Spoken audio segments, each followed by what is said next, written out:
Good morning, everyone. Welcome to another episode of Teamlease's webinar series. As many of you know, we've been conducting these webinars every week since the onset of COVID-19. I guess today specifically marks an important occasion as it's now been exactly a year since the announcement of the very first lockdown. Right? I believe it was March 22nd last year and now it's March 23rd this year.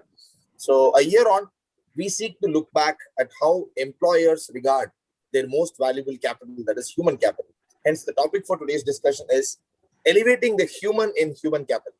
So while the pandemic has not exactly gone away, even after a year, I mean, we are now fearing the worst. We are now apprehensive of there being a second wave, and we are just hoping that it doesn't hit the previous peak and we are able to curtail it well before that.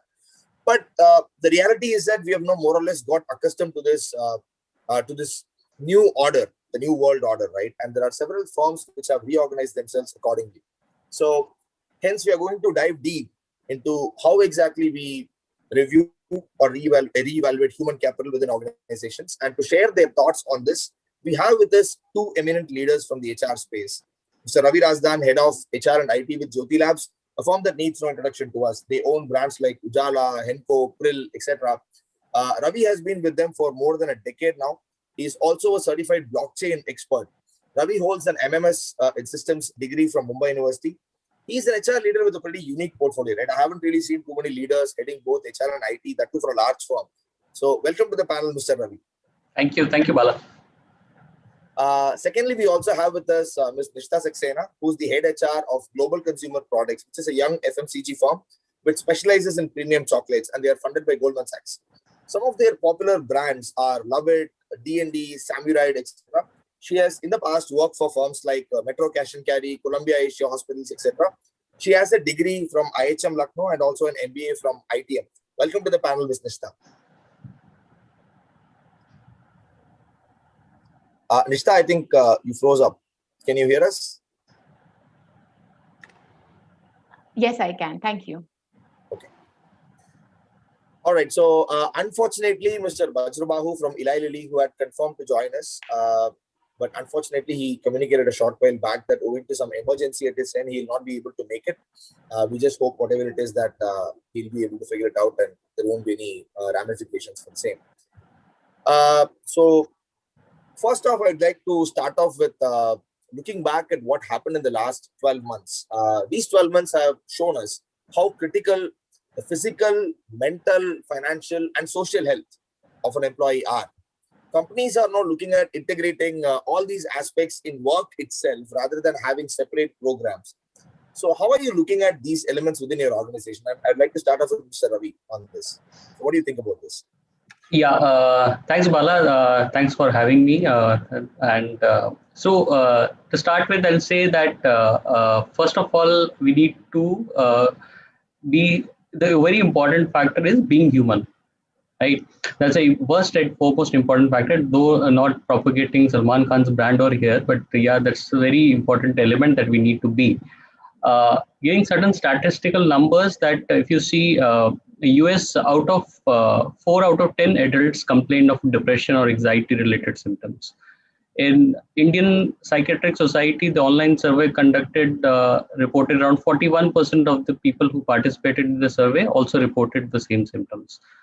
So, first of all, we need to understand that this and understand and take the cognizance of these facts, saying that this is the situation that we are in, and the employers and the organizations need to be very critical of these facts. And because most of these things are related to your financial security or health-related issues, because you hear every other day you could hear the news of job cuts, salary cuts, wage cuts, isolation, because the social isolation which we have been living in the past 1 year is all incremental factors which adds up all of that. And then you have, this is the factors which are other than the pandemic, because the pandemic itself is a worrying factor, saying that you're worried about your health and you're worried about the family's health.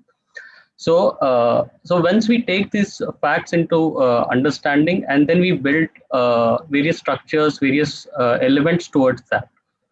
First and foremost, if from the organization point of view, is that once we understand, okay, this is the where the situation is, And then we define what are the policies, what are the structures, what are the parameters on which we measure the employee, are all towards those directions. Like if, for example, if I take an example of an I taking update on a particular project from a particular person, okay, on a particular given day, he is at a home working in his kitchen at that moment. So that's the situation. If we understand, okay, he's in his kitchen at that moment, and I can't take an update of the project at that moment of time. So if we are conscious of these facts, suppose I tell him that why you didn't pick up the phone.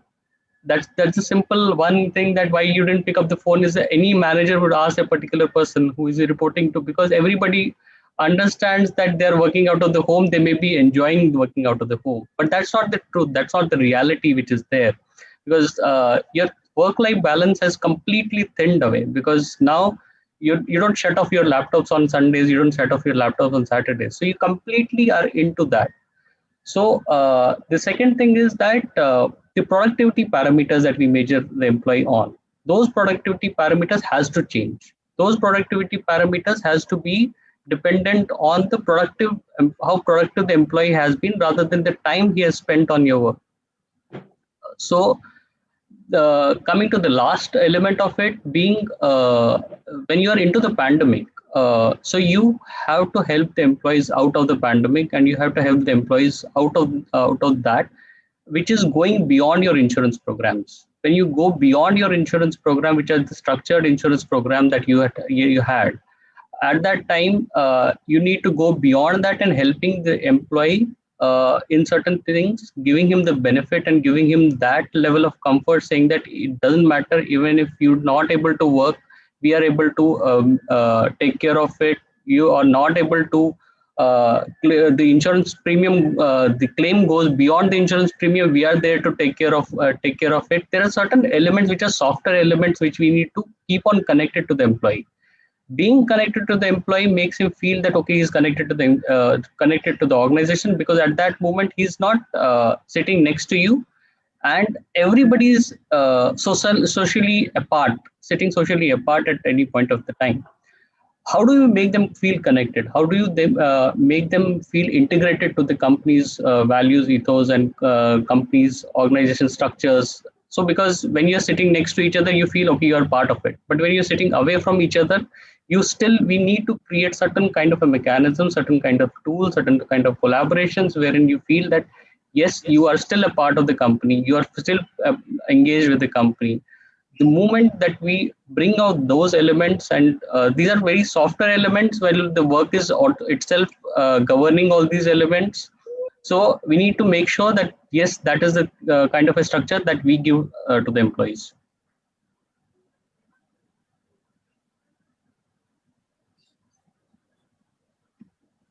Absolutely. I think, Mr. Ravi, one of the points that you mentioned, which resonated a lot with me, is that there is no line now, right, between work and home, or work and life, right? Because you don't shut off your laptop on Sundays. You don't necessarily shut them off at 7 p.m. or 6 p.m. or whenever it is, right? So it keeps going on. So as you said, the work-life balance has thinned out a lot, in your words, right? So it's which makes it all the more important for us to focus on all the aspects of the well-being of an employee. Absolutely. So is there, apart from making sure that you look at certain differentiated insurance programs for your employees, is there any other mode of assistance that you offer to the employees at all? Anything that you're considering? Yes. See, more other than that, we need to also ensure that he has the right productive tools for him to be productive. So, for example, if a particular person is sitting at a particular place at his home without an internet connectivity, when he does not have the internet connectivity, he is no longer to be a productive employee. So he does not have the right laptops, right mobile devices, right. I think given all these factors are becoming very, very important for an employee to be productive. If I don't have the right devices to work on, I start being unsatisfied employee. When I start being unsatisfied employee, I start being unproductive employee.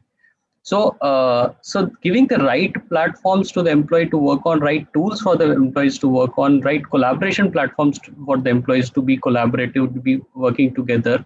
So unless those things are coming, this I come from the IT point of view, because that's where the tools and the platforms that you give to the employees are very, very important. So he's no longer punching his attendance at any point of time. Okay, so but we need to be conscious of the fact that okay, that punch is not important. The work is important. So giving the right tools, right platforms is addition to that. And depending on obviously for the wellness platforms, so whichever are there, learning is important. So you need to give the learning platforms to the employee to keep learning, because that's the time that the employee can utilize the learning certain things, certain elements. Definitely, it does not have to be forced learning. It can be a self-paced learning, saying that you give it in a form saying that. You complete it within 3 months, 6 months time, but you're on your self-paced basis. Whether you spend 1 hour a day, you spend 5 hours a day, it's all dependent on you, and you have to take care of the fact that you complete it, but yeah, on your self-paced basis.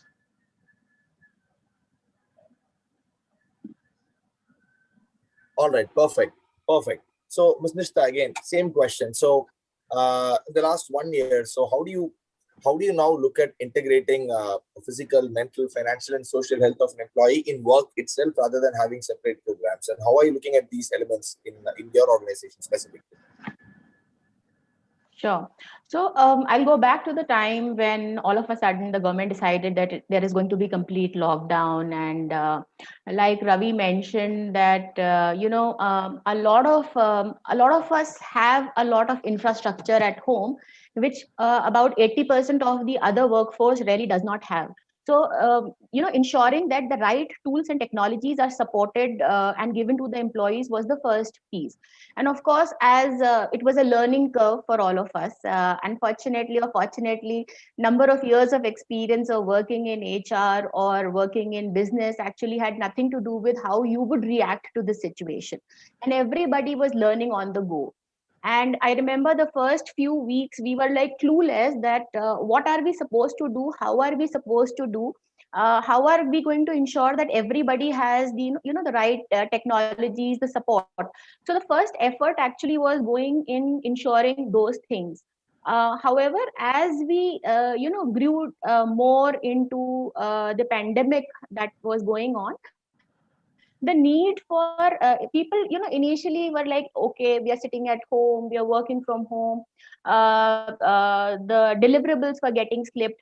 But over a period of time, when these hard facts actually started coming into place, people started missing the human connect and the engagement, and the overall feeling of belongingness was missing big time into the organization. And I don't think any time is right time than this time to actually execute the very beautifully articulated total reward strategies that HR writes into the overall comp philosophy framework.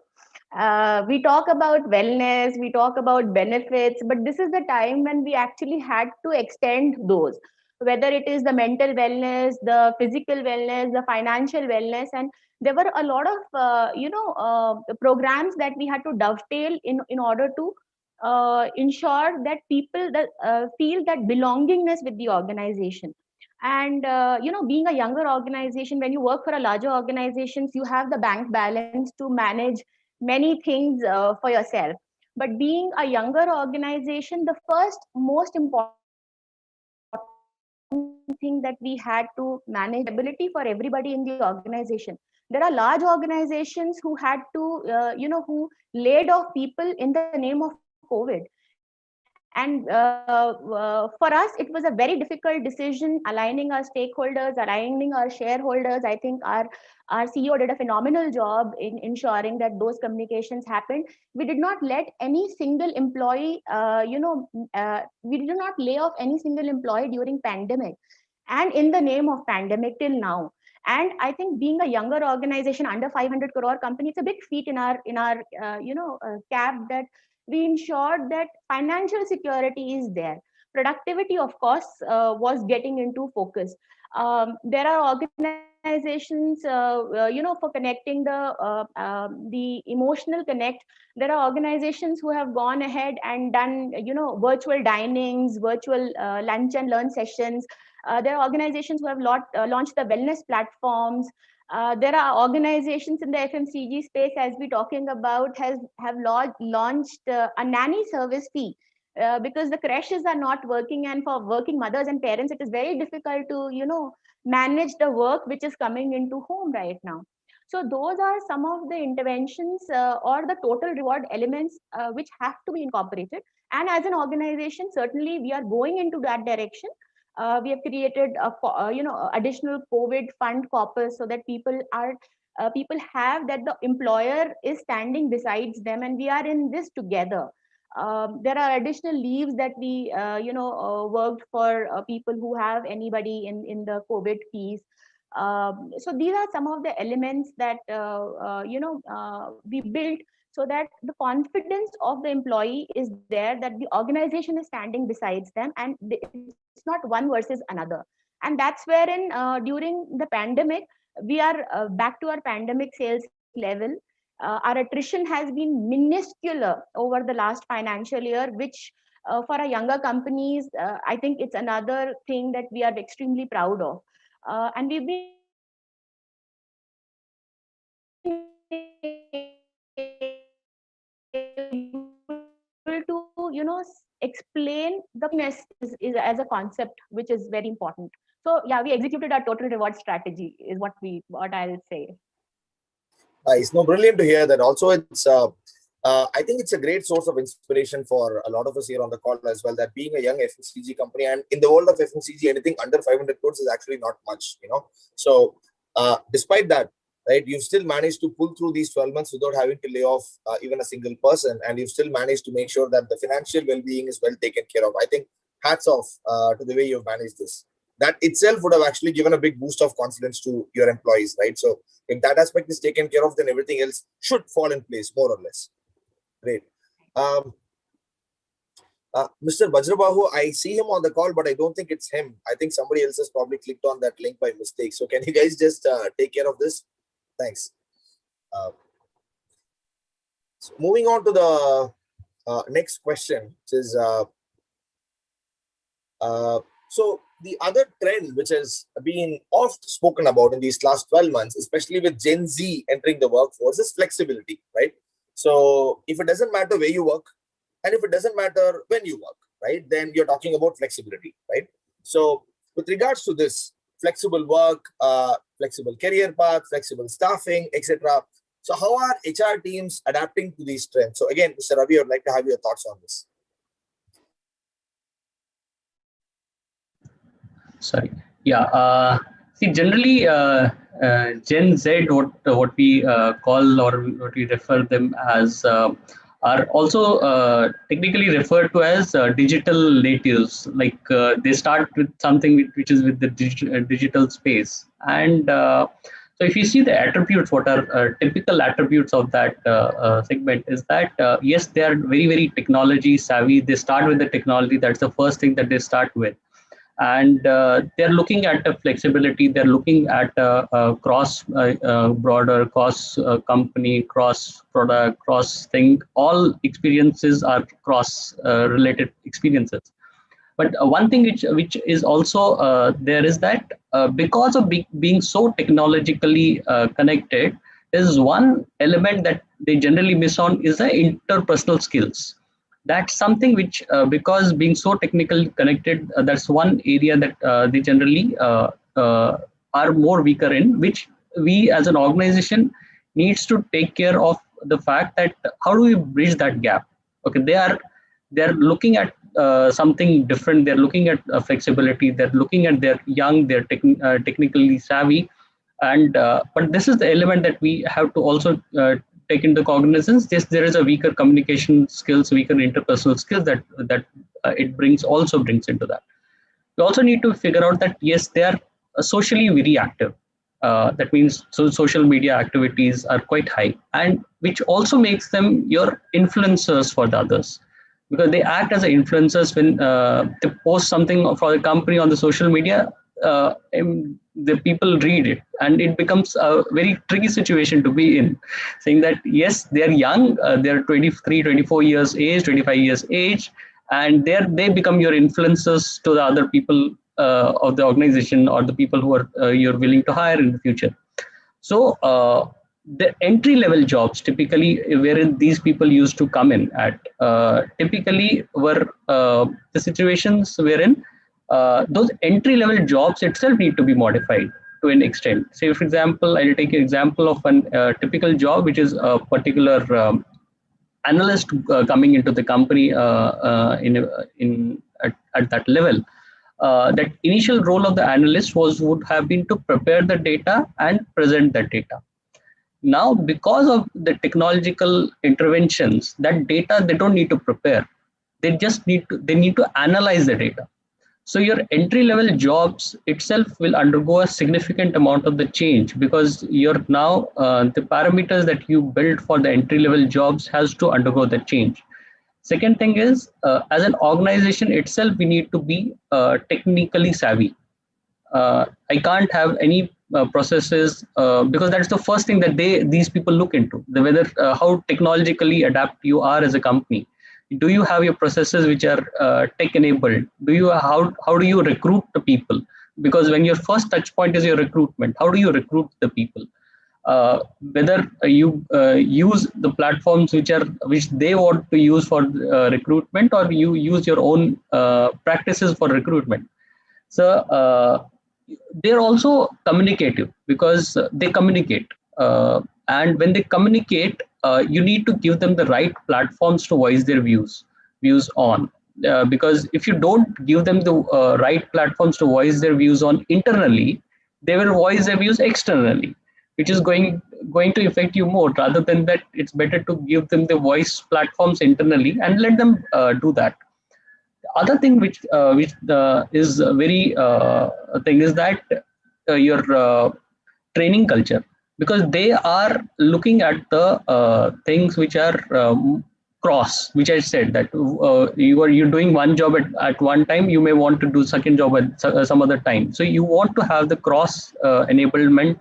You would want to have your rotational policies in place as an organization, wherein that you could have the IGPs coming in your things, think that okay, he's a good candidate, I don't want to lose him as a candidate, because, and there is an I have an internal requirement. Rather than having it as external, I will try to figure out that rotational policy I could put in my internal company, saying that okay, they're not fit for one, or they're over from the one point of view, let them jump into the other profile which is also available in the company. So my attrition overall is not there as such.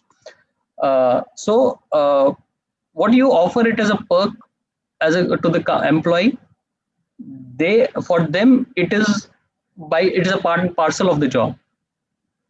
So it's not an additional thing that you're giving to them. This becomes a part and parcel of the job.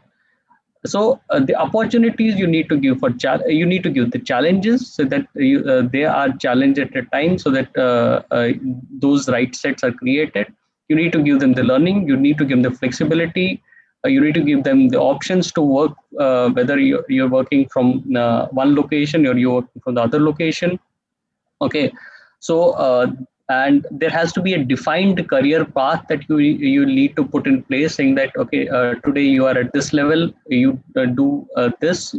After 3 years you become this. After 5 years you become this, because that's what these people are looking into. What am I not going to be tomorrow?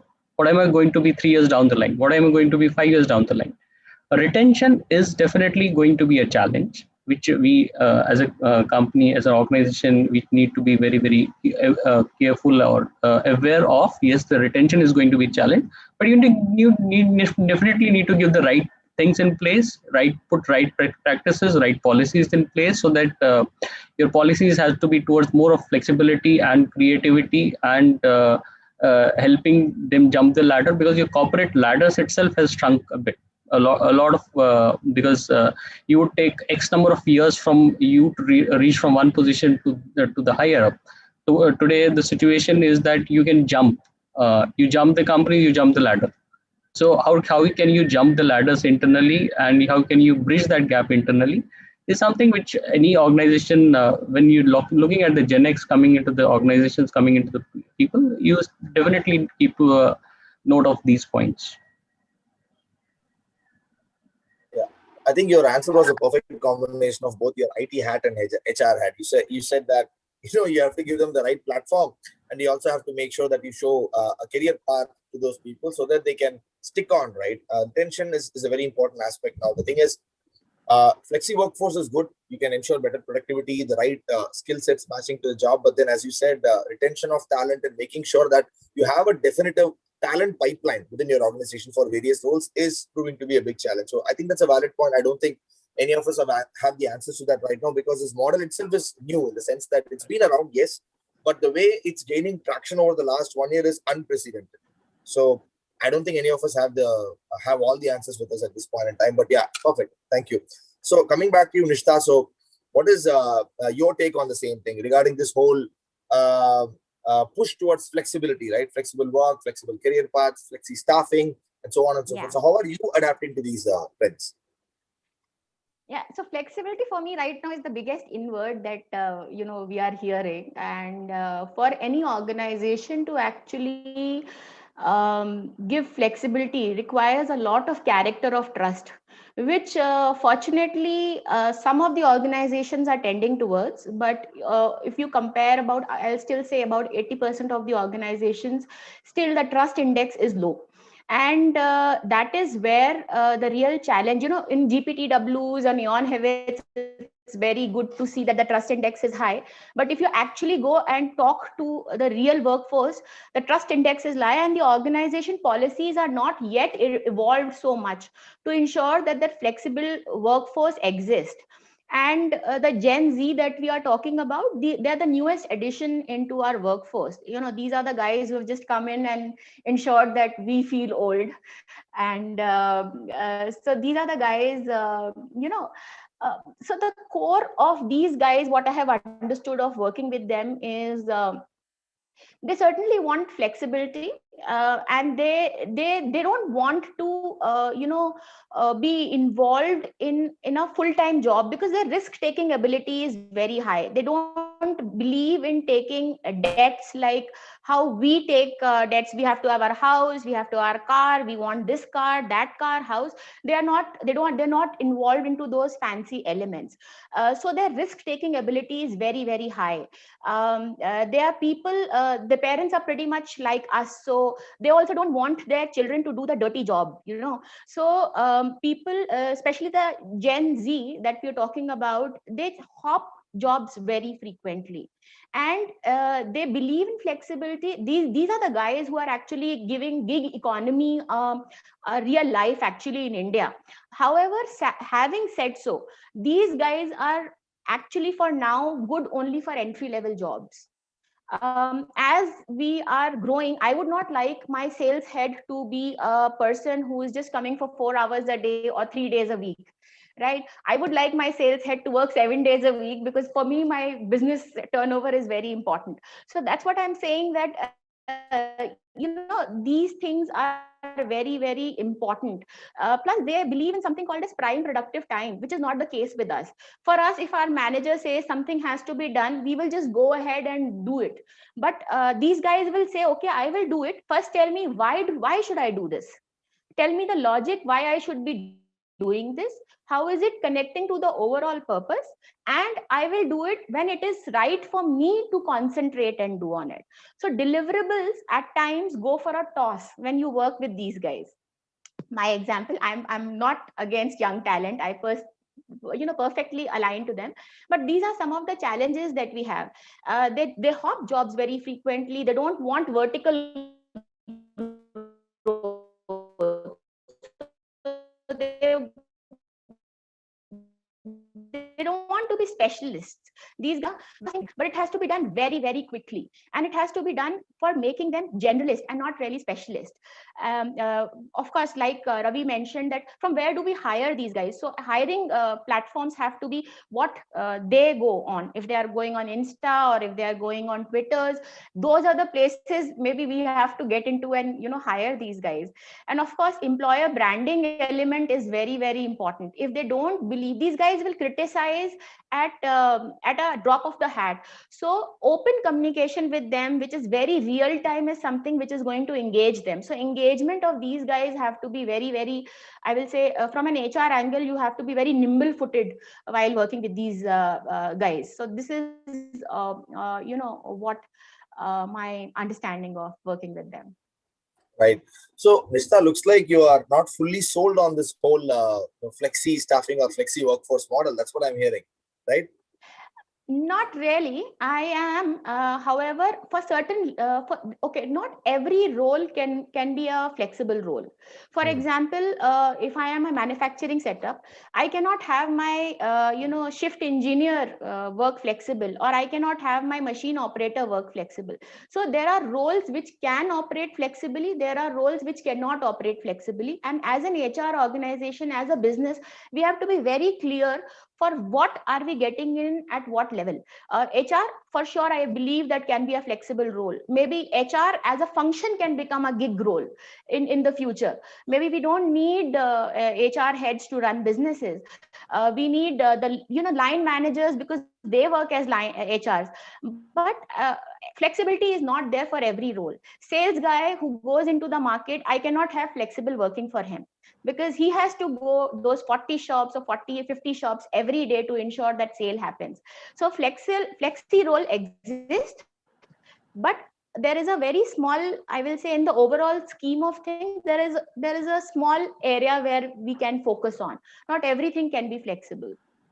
Got it. Got it. I think that's absolutely fair, Nishta. Yeah, but I just touch one point here. Say, for example, this is if you see, we always have a freelancing concept that you have the freelancers available, and the freelancers are available for some of the specific job roles which were there.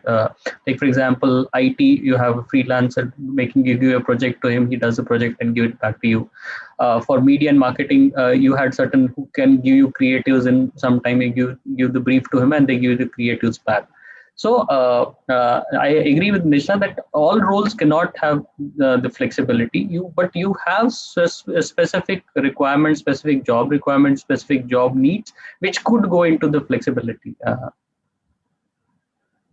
Got it. So, do you see the need for such roles, or the requirement for such roles growing in the future, or being flat in the future, or coming down in the future, Mr. Ravi? See, for an organization, typically, I'll tell you, see, if I have a specific requirement which is coming to me maybe on a periodic intervals, it's not a regular requirement for me. So it's not a day in, day out job for me, but it is a specific job which I need to do at a particular intervals, particular frequency, or particular need basis. So those specific job areas which are there, definitely will this model will fit in perfectly there, because they are also looking at the flexibility. They are also not willing to go for 9 to 6, 9 to 7 kind of thing. They're also looking at 3 hours, 4 hours kind of a job per day. So I'm also willing to go for 4 hours, 5 hours a day for that particular job. So both as an employer, as an employee, both the things we meet up there, because their requirement is that, my requirement is that. It's exactly the same thing. So wherever there is a these things which meet at certain point of time, those jobs definitely are going to enhance in future for that. Because now even the government has allowed the gig workers as such. So when the government also allows and also is promoting the gig worker as an employment option, so definitely with that also giving as a boost, it's definitely going to go up. Perfect. However, Yeah. Bala, as we speak, there's a very senior gentleman in the HR field who's based out of Bombay only. He runs his own consulting organization. As we speak, he's actually working with organizations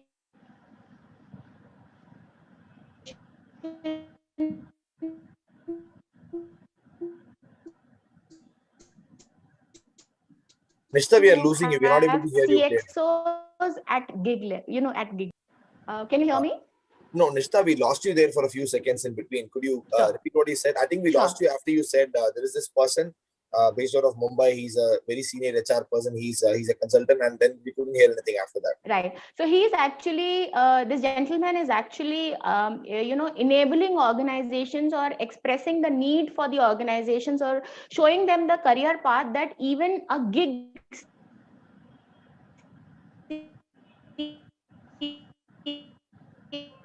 CXOs can work and then they make an exit. But that is a trend which is going to take another 10 years in our country, at least 10 to 15 years for it to actually live. And we are very flexible with consultants coming in and giving us ideas, but we are talking about you understand how gig workers work, right? Yeah. So working at a CXO level with them. Oh, there are companies which roll out a 1-year contract for CXOs to come in, and then they keep extending the contract, right, depending on the performance or that person's needs as well. And those people are okay with it too. And this is a trend that's already prevalent in the West, yeah, in countries like the US or European countries and so on. And I think it is slowly starting to take some shape in India as well. So, yeah, as you said, for it to pervade all layers in the hierarchy and all sort of functions in an organization, it might take as much as 10 years. But then I think both of you are aligned on the fact that it is happening. I think we are moving in the direction for sure. So I think that's great. Perfect. All right.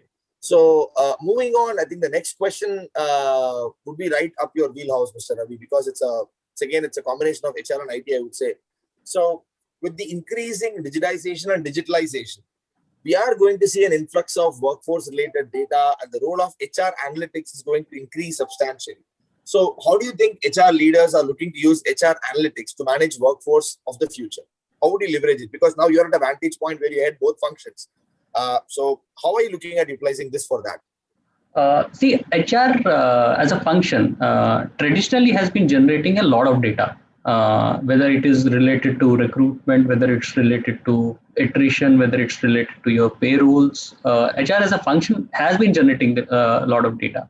So now actually there is a right time for us to start leveraging this data. Now, how do we leverage this data? So as a function, if you see retention and recruitments, these two typical areas are where a lot of predictive analysis helps you. Like, okay, this employee is tentatively going to resign after a certain period of time. It's my analysis of the data. So how do I get that analysis? How do I predict that analysis? Or this employee is likely to join the company vis-a-vis the other employee who is not likely to join your company. So these are the data points which get originated because of your behavioral science or behavioral associated to that particular employee or the candidate. So you analyze that, you have the history of the candidates which you have already analyzed. You know that what works, what does not work.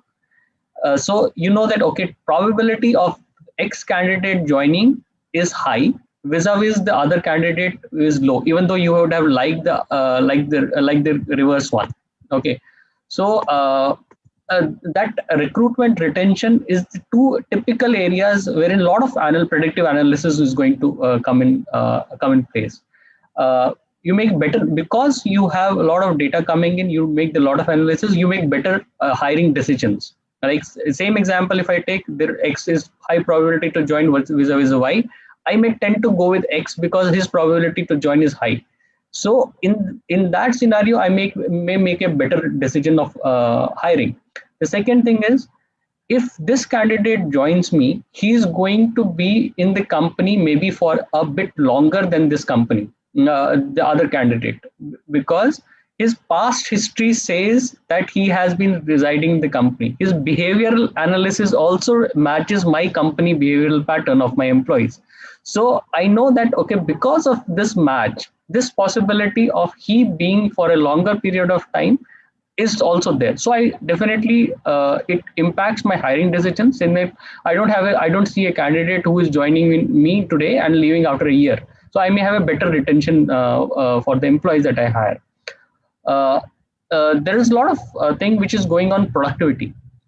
Like this particular employee is productive and he is giving me good results, or the X people are productive and they are giving me better results. What are the attributes which are associated to these people?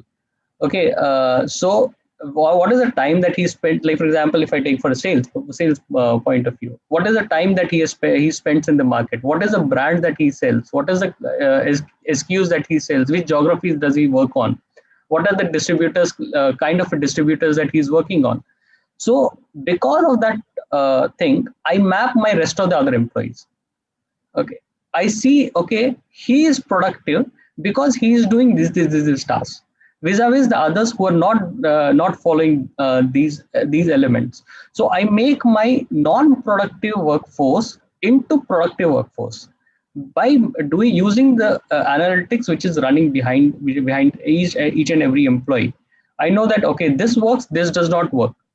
HR decisions that we take. Okay, we roll out a particular decision from the HR point of view, because certain times we have to roll out certain tough decisions as well. We have to take certain calls on that. So we know, we because of that, we use certain things which are called as surveys, and which we always have been using as different tools and platforms to measure the employee satisfaction, employee well-being, employee. A lot of surveys is something which you do, making that from the survey point of view to a mood measurement. We measure the real-time mood of an employee. Okay, we know, okay, today how are the employees feeling, what is this employee feelers for today. It's not the survey which I conducted 3 months back, it is the real time mood of the organization at this point of time. I measure this, so this helps me to analyze my decisions better. Okay, this has gone well with the employee, this has not gone well with the employee. Okay, do I need to change or tweak the thing which does not hamper the organization as such, and is also from the better from the employee point of view. So a lot of productivity analysis, lot of analytics, predictive analysis on the hiring and hiring space, which is the retention and the recruitment. The employee analysis in terms of their feelers, employee measurement in terms of how they're feeling. So a lot of areas, because traditionally, that's what is coming back to the same point, that traditionally we have been generating this data. Now it's the right time to start leveraging this data to make the real time better decisions. So you pretty much see HR analytics becoming a very important aspect across all functions of HR. Then, as you said, be it in terms of boosting productivity, be it in terms of better recruitment. As you said, can I use predictive analytics to foresee or forecast how long this person is going to stay in my organization, and so on and so forth, right? And also when it comes to making tough decisions. So you see that HR analytics has a very large role to play in the future, right, going forward now. Yeah, yeah. So because if you see, we as an organization, we have started using that data. We have started leveraging the data. It started in the form of the MISs that we used to prepare. Like what is the attrition analysis? What is the period retention of the employee, average retention of the employee? So we have been starting. The journey has already begun. It is now using certain tools, certain platforms to help you better analyze the data. All right, makes perfect sense. All right, so Nishta, same question. So what do you see is the role of HR analytics, and do you see it increasing substantially, and how are you looking at leveraging this for managing your workforce? Sure. So actually, we live in a stage where predictive analysis is a way of life. If we also don't know what we are searching for Amazon, and Amazon actually throws us data and says, "Oh, you are searching for this," and we were not sure that maybe this is something that we were searching for. And so predictive analysis is something like that. And yes, like Ravi mentioned that as HR traditionally we have worked on plethoras of data, but we never knew how to use that data. And now is the time when we have started integrating those data into business decisions. And of course, there are tools and technologies which are available, which are helping us identifying from candidate identification to an exit of an employee. However, I strongly believe that though we are using technology and everything, as an HR function, there has to be some bit of, I will say, understanding of what is happening real time on the job, and actually take data as the base, but connect the dots between the hard and the soft elements which is going in the entire organization, so that we don't only become a custodian of hard facts, but we know how to use that data and connect it internally. And that is what we are trying to do as an organization. Of course, we have our own sets of reports, MISs. I won't say that we are very evolved from the from analytics perspective, but we are walking in that direction. But at the same time, how do we connect back? So it's very easy for me to look at a performance matrix of any employee or anybody. But if I don't understand what are the real challenges that person or that market or that specific function is experiencing, I will have a very one sided view of the entire situation. So using those hard facts and connecting it with the real time issues that maybe from a performance angle I'm talking about, if that employee is experiencing, and then arriving at a solution is something as an organization which we are working on. And this is this is what is my view about it. All right, great. So the last question I have from my side is this. I think this is that question which is a bit out there because it talks about very unique scenarios. Now, uh, what is the role of HR in the future? And in fact, we've even got some audience questions regarding the same, but I'll just address this first. So there could be many new roles in HR which are emerging, like head of work from home development, head of human machine integrations, head of workplace design, head of gig workforce management, global cultural head, which some organizations already have. Do you see these becoming a reality, especially in the Indian context? Because both of you are working for, I would say, true blue Indian companies. So I think uh, you could shed some light on how you see these roles emerging in the future. Mr. Ravi, again, like to start with Yeah. See, if you see HR as a function has always kept evolving. Okay. So when you see the first designation of the HR typically would have been around as a welfare officer or a labor officer, and who was required to manage the compliances and manage your work for laborers come in and do your particular job. So from that point till today, the HR has evolved a lot, but specifically over the last 10, 20 years or so, if you see. Now, HR plays a strategic role in the organization rather than managing the labor, which it actually traditionally started with. So we play a strategic role. We analyze and we tell the organization or tell the companies saying that, okay, we should engage certain level of people. This is the way we can enhance the skill of the people to improve your productivity of the organization as a whole. So those functions, and when each and every function started getting evolved, like for example, learning and development started getting evolved. You had then you would have a head of L&D. All right. So then, when you had a training which got done, then you had an engagement, employee engagement. Certain person is responsible for only employee engagement. So each and every element of HR, once it got developed, it achieved a certain level of maturity. Then you had a head for that. You had a person who is managing that particular role and level. Today, a lot of things which are doing are going into the automation direction in the form of arrival of bots. Okay, so you have a bots replacing FTE, which we call as how many. When we deploy a particular bot, we say that how many FTEs will it replace. Okay, so how many FTEs will it replace for the organization? So we also measure a bot as a replacement of a human being doing that particular job. So eventually, if you call as a bot, he is also an employee only.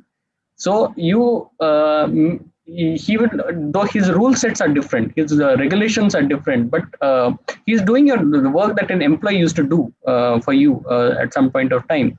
What you're doing is you're shifting a mundane task to a bot. So you're saying you're putting your employee in a better position to work on and better things to work on, and the bot to doing that mundane job for you.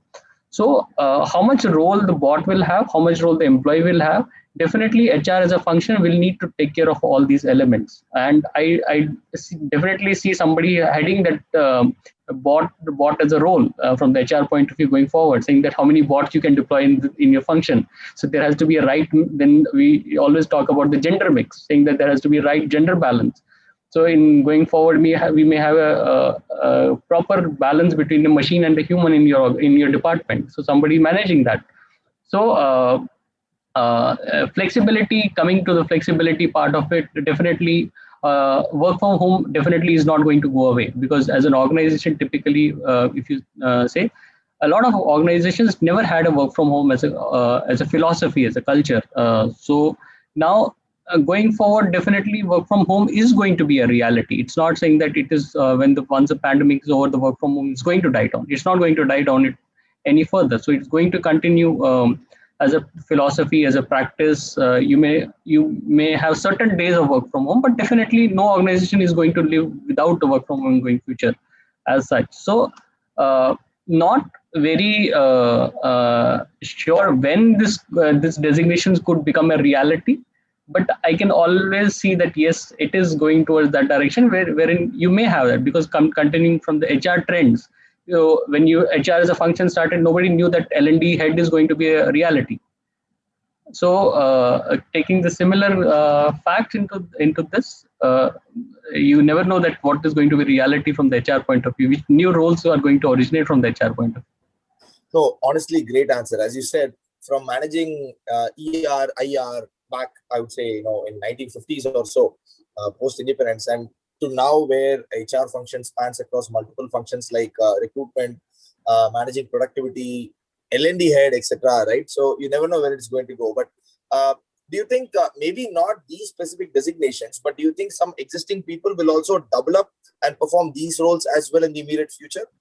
No, it could be. That's what I said. Because once you have the bots replacing certain roles of the organization that it does currently, you will need to have that right mixing that because every employee typically would have a fear that if a bot is coming in, it will replace my role, because that's one side effect of that in deploying a bot in the organization. Because every employee, why they resist it, because they're saying that okay, this is going to replace me in future. What is going to be my role into that? So from the HR as a function, we need to tell the employee, no, this is not going to be the reality. The bot is not replacing you. Bot is replacing your work. It's not replacing you as a person. You as a person is going to be into different function or different role, and what the bot is generating as a data, you're going to analyze that data. Yeah. So your role is going to be changed. So definitely somebody from the HR has to take that lead and explain to the employees, retrain the employees into certain other skill sets, change because your current work profile is getting replaced by a bot, but you have to have some other work profile that you need to get trained to some other work profile. So HR definitely as a function will have to map it so that it does not lead, because as an organization, I'm looking at how much work I can automate, but that does not mean that I'm looking at a replacement of X number of resources in the organization. I'm Right. looking at increase or enhancing the productivity in the organization. So when I'm looking at that, I don't want it to trickle down to the employee saying that, oh, I'm being replaced. So that is something that's a role which definitely HR will have to manage. All right, perfect. So, Nishta, again, same question, right? So, uh, do you think there could be some new roles such as head of work from home, head of human machine integrations, head of workplace design, head of gig workforce, global cultural head, etc.? Do you see these things becoming a reality in the future? If so, by when? Okay. So as of now, as I speak, I believe that we stay in a at least after pandemic, we work in a phase where everybody is multitasking. And though these roles may not emerge as a direct role immediately, but we will see people, they may become rotating roles. Or we spoke about career paths and other things. So these roles may become one of the stopgap arrangements before somebody picks up another role. So from an HR angle, but at least my belief is that the experience and employee experience is actually given by the direct reporting manager and the team.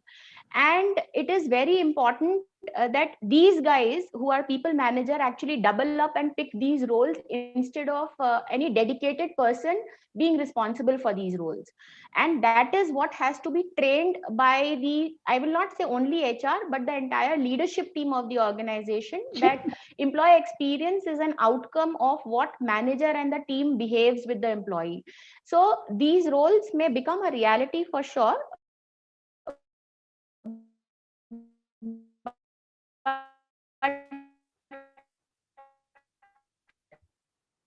they will be very evolving. That role is once in a month, senior leadership team revolves around and picks that role, where it is basically fun at work kind of a role that this person manages, and it is a revolving role. So I feel that it is going to be the future, whether it is the workforce management or the culture or any other thing that we are talking about. All right. So you see these more as rotating roles, and they don't really necessitate dedicated people for them, but then these roles will be played by existing people in some capacity or the other. Correct. At least for not for now. We would not like to, have a dedicated role and then after 6 months we question, oh, why did we even need this role? Why did we create a headcount for this? Yeah. I think immediate priorities do matter a lot, right? So that's the first thing that comes to people's minds when you are looking to hire a senior person for this role. Why do you want to create additional headcount, right? Why do you want to invest in additional costs? So absolutely. So now what we've done is we've got some audience questions. I think some of those questions with respect to how HR roles are going to evolve in the future have already been addressed by you. So what I've done is I've just collated certain questions in the form of sort of a rapid fire round, right? So I'm just going to fire those questions at you now.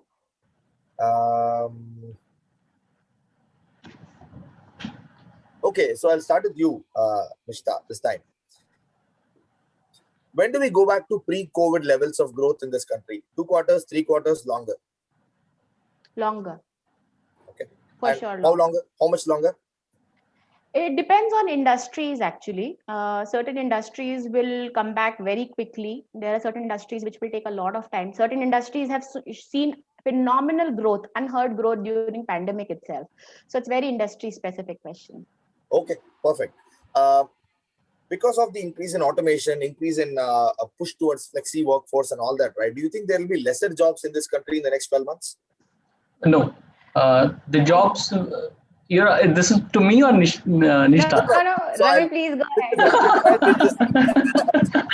It's like this. I'll ask a set of questions to you in turn. So this time I just thought I'd start with Nishta, complete all the questions Ravi, with her, and then come to you, Ravi. So that was the idea. Okay. Sorry if I didn't Ravi, communicate please go clearly. ahead. Sorry. Yeah. No, so Nishta, so as you were saying, because of increase in automation, increase in a push towards flexi workforce, do you think there'll be lesser jobs in the country in the next 12 months or same number of jobs or more jobs? I think better roles will get created, but number of roles will not. Maybe certain roles will get redundant, but newer roles will get created, which will be more, I will say, productive in nature. Okay, fair enough. So number 3, do you think the average wages will go down in the next 12 months?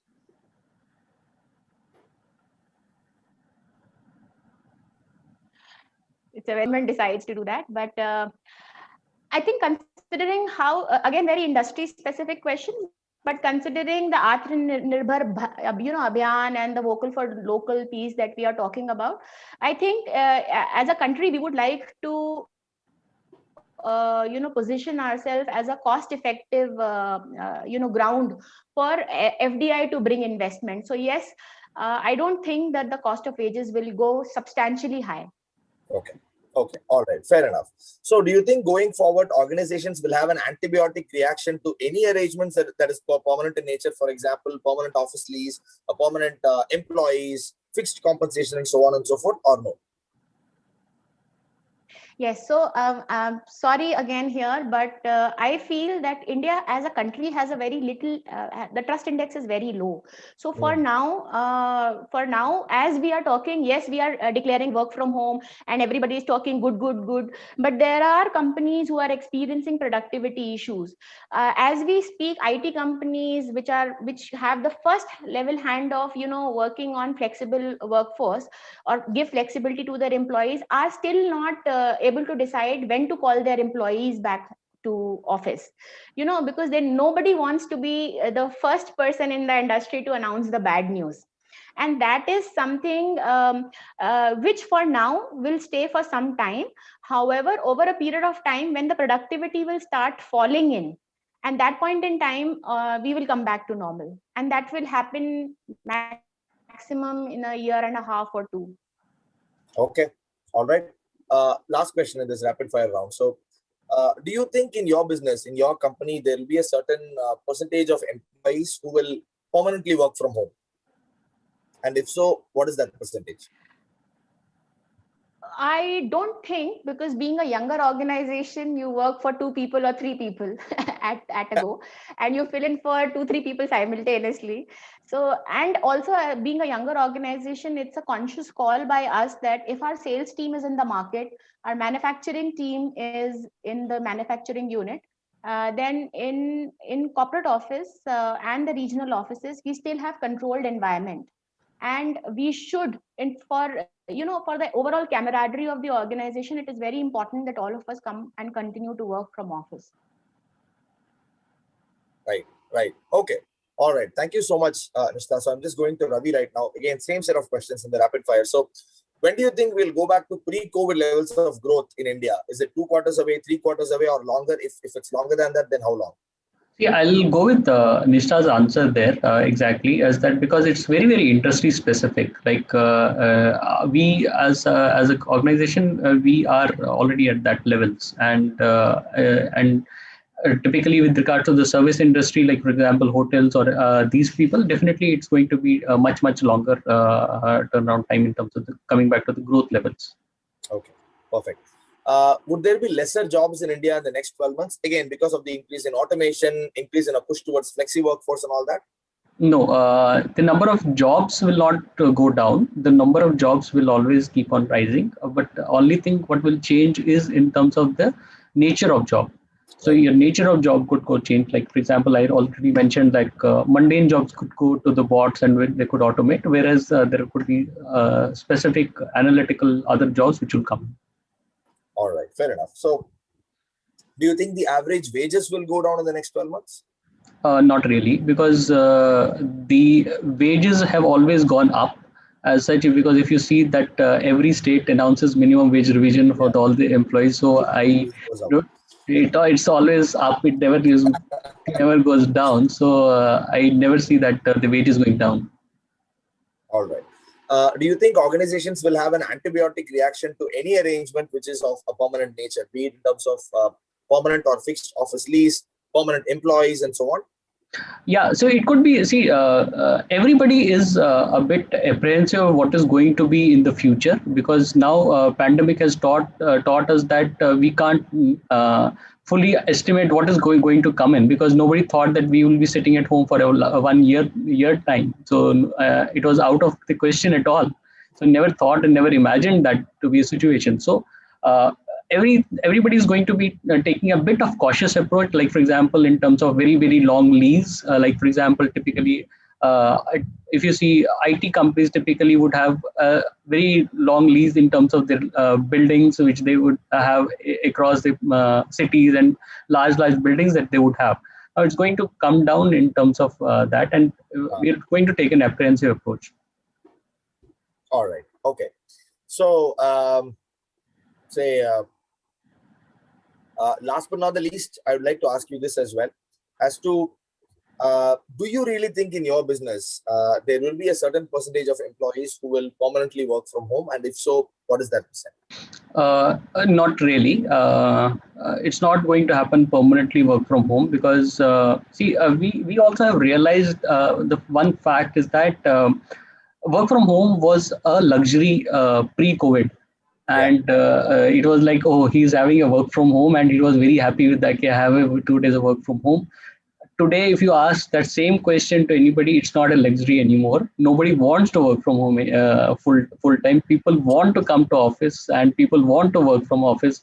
That's a new reality which has emerged. So we would also not want a particular employee 100% of the time working from home. We would want, because everybody has a social connect needs, and people would want to explore that, because that's something which we also don't want the employees to miss on. And the employees have, we will give a flexibility, maybe saying that a month, 2 days, 3 days work from home, but not in the permanent nature. All right, perfect. So I guess that brings us to the end of this session. You've been wonderful panelists. Thank you so much for taking time out of your busy schedule. I know how busy it must be for you, considering that it's just a week away from the end of this financial year. But really taking time out for this session and enlightening our audience with your views as well. And one thing I have to say is that you didn't hold back anything. I think both of you guys were very, very open and candid with your views, and I think that's exactly what we look forward to as well in these webinars. So thanks again for sharing your views, both Mr. Ravi and Mr. Nishta. Thanks a lot for your time. Thank you. Thanks a lot. Thank Thank you. you so much. Thank you. Bye.